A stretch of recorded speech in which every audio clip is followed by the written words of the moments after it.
wabarakatuh. Nama saya Wan Anissa binti Wan Azli. Saya Ayu Nazirah binti Mazlan. Saya Widahani binti Zaini. Kami akan membentangkan analisis artikel yang bertajuk Minat Murid Berpencapaian Rendah Terhadap Pembelajaran. Ini merupakan artikel yang telah kami pilih untuk menganalisis.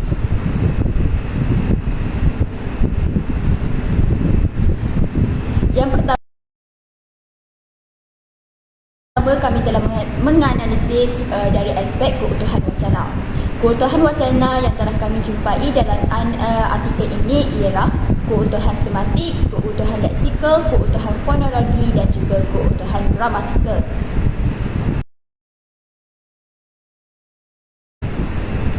Keutuhan semantik yang terdapat di dalam artikel ini terbahagi kepada 3 jenis, iaitu hubungan sebab dan hasil, hubungan sebab dan akibat, hubungan sebab dan tujuan. Hubungan sebab dan akibat. Akibat merupakan kesan terhadap sesuatu.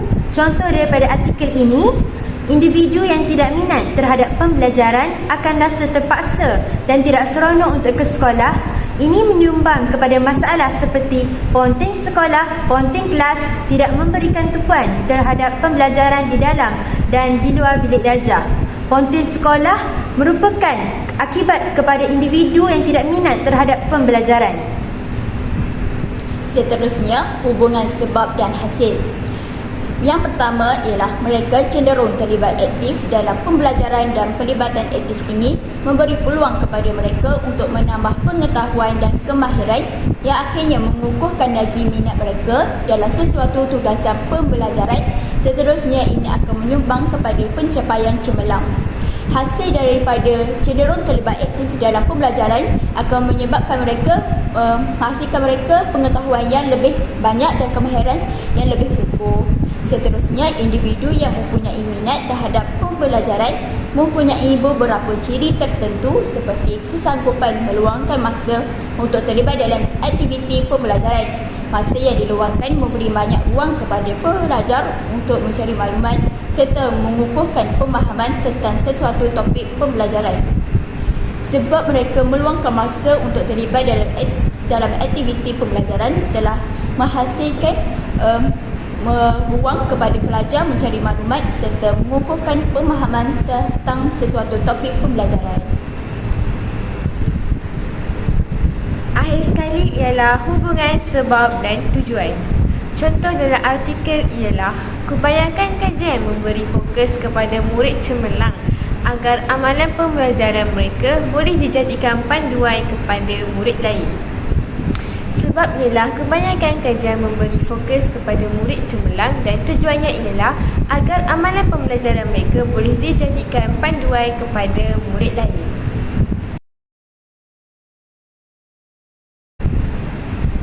Seterusnya ialah keutuhan leksikal. Keutuhan leksikal yang kami temui dalam artikel ini ialah antonim, sinonim dan juga hiponim. Yang pertama ialah antonim. Antonim bermaksud perkataan yang berlawanan. Contoh dalam artikel ialah faktor persekitaran boleh memberikan kesan positif atau negatif terhadap minat untuk belajar. Perkataan positif atau negatif menunjukkan perkataan yang berlawanan. Seterusnya, sinonim. Sinonim merupakan perkataan yang berbeza tetapi mempunyai maksud yang sama. Contoh daripada artikel ini adalah kerana individu yang minat dalam pembelajaran lebih memberikan perhatian dan usaha berterusan terhadap pembelajaran, kegigihan dan kesungguhan untuk mencapai kecemerlangan. Kegigihan dan kesungguhan merupakan perkataan yang berbeza tetapi mempunyai maksud yang sama. Contoh yang kedua daripada artikel ini, memandangkan item adalah berbentuk negatif, maka skor yang tinggi menunjukkan minat tahap rendah, iaitu tidak minat dan sebaliknya. Negatif dan tahap rendah merupakan perkataan yang berbeza tetapi terdiri daripada maksud yang sama. Akhir sekali ialah hiponim. Contoh yang telah kami jumpai ialah Individu juga mempamerkan ciri persisten seperti memberikan komitmen yang tinggi, berdedikasi, tidak bergantung dan sentiasa yakin pada diri sendiri. Memberikan komitmen yang tinggi, berdedikasi, tidak bergantung dan sentiasa yakin pada diri sendiri ialah merangkumi kepada ciri persisten. Seterusnya, minat individu boleh dikenal pasti dalam konteks yang lebih khusus seperti minat terhadap mata pelajaran tertentu seperti mata pelajaran matematik, sains, sejarah dan sebagainya. Matematik, sains dan sejarah merangkumi kepada mata pelajaran.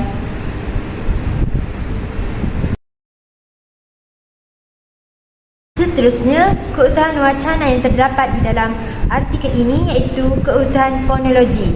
Ciri-ciri daripada keutuhan fonologi ini dilihat dari segi hentian suara, nada suara dan intonasi suara. Intonasi dapat menimbulkan hubungan semantik di antara bahagian wacana.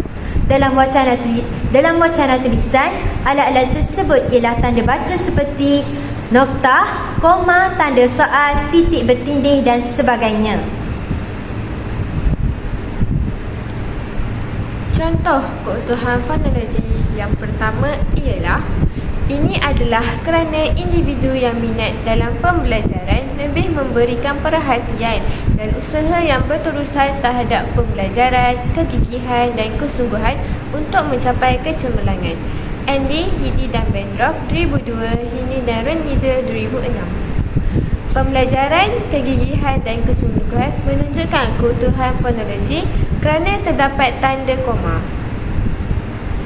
Seterusnya, malah polisi pendidikan yang mengarah kepada peningkatan pencapaian murid, pencapaian rendah, tidak memberikan fokus kepada peningkatan minat, motivasi dan pelibatan dalam pembelajaran.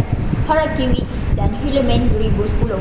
Ayat ini telah menunjukkan kepada keutuhan fonologi kerana mengandungi unsur tanda koma. Dan contoh yang ketiga, sifat ini akan dibawa dari satu konteks ke konteks yang lain, kekal dan cenderung kepada peningkatan pembelajaran. Ayat ini juga mengandungi tanda koma yang merujuk kepada keutuhan fonologi. Contoh yang terakhir ialah minat individu boleh dikenal pasti dalam konteks yang lebih khusus seperti minat terhadap mata pelajaran tertentu seperti mata pelajaran matematik, sains, sejarah dan sebagainya. Andy, Hidi dan Bendorf 2022. Matematik, sains, sejarah dan sebagainya telah mengandungi unsur koma dan turut menunjukkan kepada keutuhan fonologi.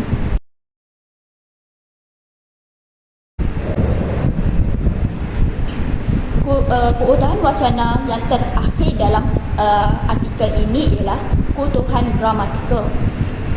Dan aspek pertama yang telah kami jumpai ialah penanda rujukan.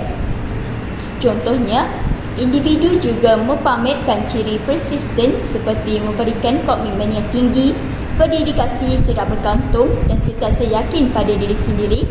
Kate Polovi 2012. Mereka juga mempunyai kebimbangan iaitu curiosity jika tidak memahami sesuatu perkara dan ini mendorong mereka untuk meluangkan masa mencari jawapan kepada persoalan yang memerlukan jawapan. Perkataan mereka di ayat yang kedua merujuk kepada individu pada awal ayat. Seterusnya ialah penanda penghubung iaitu penghubung musabab. Contoh di dalam artikel ialah ini adalah kerana individu yang minat dalam pembelajaran lebih memberikan perhatian dan usaha yang berterusan terhadap pembelajaran, kegigihan dan kesungguhan untuk mencapai kecemerlangan. Andy, Hidi dan Bendorf 2002, Hindi dan Renwiese 2006. Mereka cenderung terlibat aktif dalam pembelajaran dan penlibatan aktif ini memberi peluang kepada mereka untuk menambah pengetahuan dan kemahiran yang akhirnya memupukkan lagi minat mereka dalam sesuatu tugasan pembelajaran. Seterusnya, ini akan menyumbang kepada pencapaian. Perkataan kerana dan menunjukkan penanda penghubung untuk penghubung musabab. Keutuhan gramatikal yang terakhir, penanda penghubung huraian. Contoh daripada artikel ini, Seterusnya, tidak sampai separuh 42% murid akan hadir jika ada tuition percuma di sekolah. Secara keseluruhannya, melalui maklum balas yang diberikan, jelas menunjukkan murid kurang berminat untuk menggunakan masa mereka untuk tujuan persekolahan. Seterusnya, menunjukkan penghubung kepada penghuraian tersebut.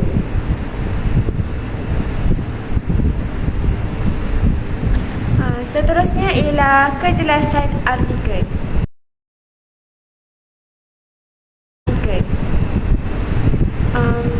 Kejelasan artikel yang pertama, artikel ini menggunakan bahasa yang formal, iaitu bahasa yang tiada dialek dan tidak bersifat emosional.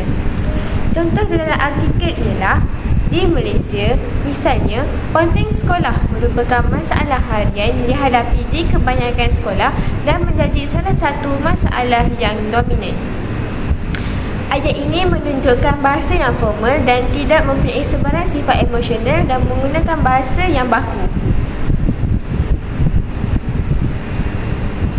Yang kedua ialah penulisan artikel ini tidak mengandungi sebarang unsur kiasan seperti ibarat, bagaikan, dan menyebabkan penulisan ini lebih mudah difahami oleh para pembaca.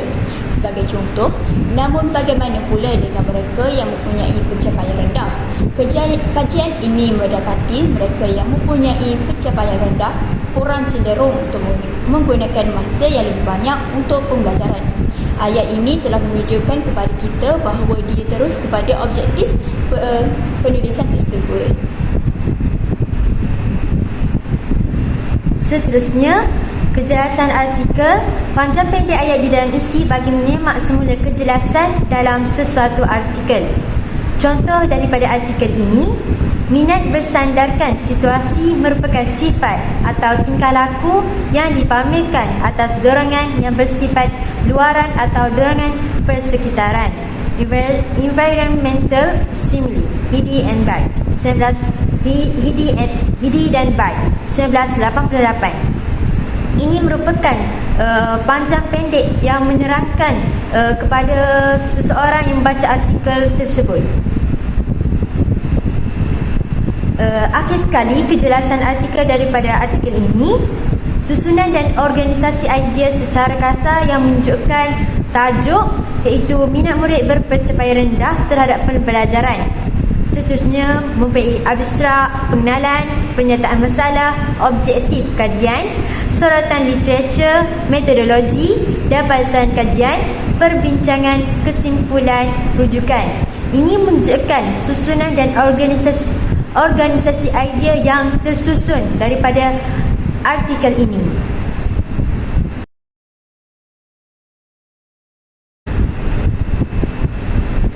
Seterusnya kami telah menganalisis dari segi rujukan.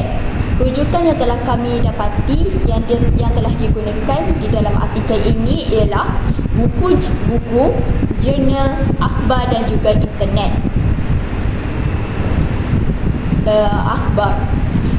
Rujukan akhbar dalam talian yang tepat mengandungi nama pengarah, tarikh penerbitan, judul artikel, judul akhbar, relatif tarikh bahan diakses dan daripada URL. Sebagai contoh, Warta Sinar Harian 19 Februari 2019. Ponteng sekolah tersenarai dalam 5 masalah disiplin utama dilakukan pelajar. Diambil dari URL link dan walau bagaimanapun rujukan ini tidak tepat kerana tidak mempunyai nama pengarang dan kedudukan judul akhbar berada di hadapan dan tidak mempunyai retrieve tarikh bahan diakses menunjuk.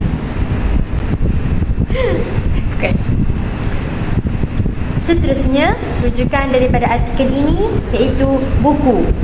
Rujukan buku yang tepat mengandungi nama pengarang, tahun, tajuk buku ditulis dalam italik, tempat terbit dan penerbit.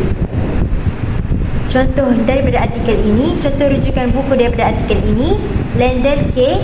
1997, tajuk buku pengurusan mengikut menu, tempat terbit London dan penerbit Wiley dan Sons, INC. Rujukan ini merupakan rujukan buku yang tepat mengikut format APA. Contoh yang kedua daripada rujukan buku yang terdapat di dalam artikel ini, Razuli JS 1997, Interest A Lies, Model Pengayaan Seluruh Sekolah, Proofread Press. Rujukan ini tidak mengikut format penulisan APA kerana tiada tempat terbit dan tajuk buku tidak ditulis dalam Itali. Seterusnya ialah rujukan jurnal. Rujukan jurnal yang tepat mengandungi nama penulis, tahun, tajuk artikel, nama jurnal, jilid, nombor jurnal, muka surat penuh artikel tersebut. Nama jurnal, jilid dan nombor jurnal perlu ditulis dalam bentuk itali. Contoh rujukan yang tepat mengikut format APA, KPLV PJ 2010, kesan gaya pemprobesan dan jenis pembelajaran ke atas pelajar yang belajar jurnal pengajian empirical Negria dalam psikologi dan pendidikan. Jilid 1, 11, muka surat 6 hingga 16.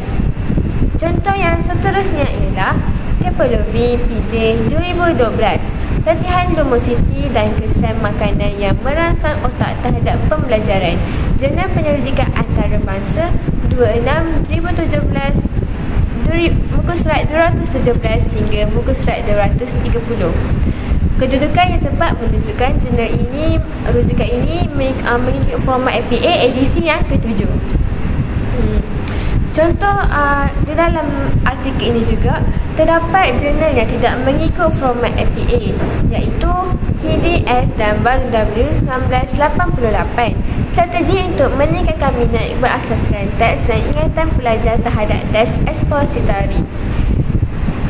Penyelidikan membaca suku tahunan 23, muka surat 465 hingga 483. Seterusnya ialah HDS dan Hierarchy Based JM 2000 memotivasikan mereka yang tidak bermotivasi dari segi akademik, isu kritikal untuk abad ke-21. Kajian pendidikan 70, muka surat 191 hingga 179. Rujukan ini tidak tepat kerana tidak tertulis nombor jurnal. Akhir sekali ialah rujukan daripada internet. Mengikut format APA edisi ke-7, rujukan yang tepat daripada internet perlulah mengandungi nama pengarang, tahun penerbitan, sudut artikel, retrieve behind the access daripada URL. Rujukan yang kami temui ialah tidak tepat kerana tidak mempunyai retrieve dari behind the access.